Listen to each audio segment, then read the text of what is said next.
فلسطین پر اسرائیل کے بدترین مظالم کے خلاف پاکستان کے منتخب نمائندے ایک ہو گئے۔ قومی اسمبلی نے فلسطینی عوام سے اظہار یکجہتی کے لیے قرارداد منظور کر لی۔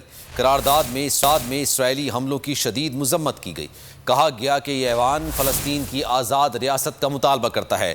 نہتے فلسطینیوں پر بڑھتی ہوئی اسرائیلی بربریت پر ایوان کو گہری تشویش ہے۔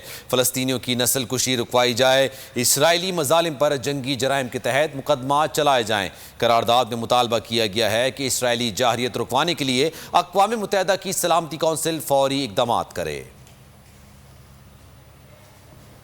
آپ کو بتائیں کہ فلسطین پر اسرائیل کے بدترین مظالم کے خلاف پاکستان کے منتخب نمائندے ایک ہو گئے۔ قومی اسمبلی نے فلسطینی عوام سے اظہار یکجہتی کے لیے قرارداد منظور کر لی۔ قرارداد میں اسرائیلی حملوں کی شدید مذمت کی گئی۔ کہا گیا کہ ایوان فلسطین کی آزاد ریاست کا مطالبہ کرتا ہے۔ اسرائیل کے جنگی جرائم ناقابل قبول، فلسطین کے حق میں پاکستان سے بڑی آواز اٹھ گئی۔ مظلوم فلسطینیوں سے اظہار یکجہتی کے لیے قومی اسمبلی میں متفقہ قرارداد منظور۔ وزیر خارجہ شاہ محمود قریشی نے ایوان میں فلسطینی عوام سے اظہار یکجہتی کے لیے قرارداد پیش کی۔ قرارداد میں کہا گیا کہ یہ ایوان فلسطینیوں کے لیے آزاد اور خود مختار ریاست کا مطالبہ کرتا ہے۔ نہتے فلسطینیوں کے خلاف بڑھتی اسرائیلی بربریت پر سخت تشویش ہے۔ اسرائیلی مظالم پر جنگی جرائم کے تحت مقدمات چلائے جائیں۔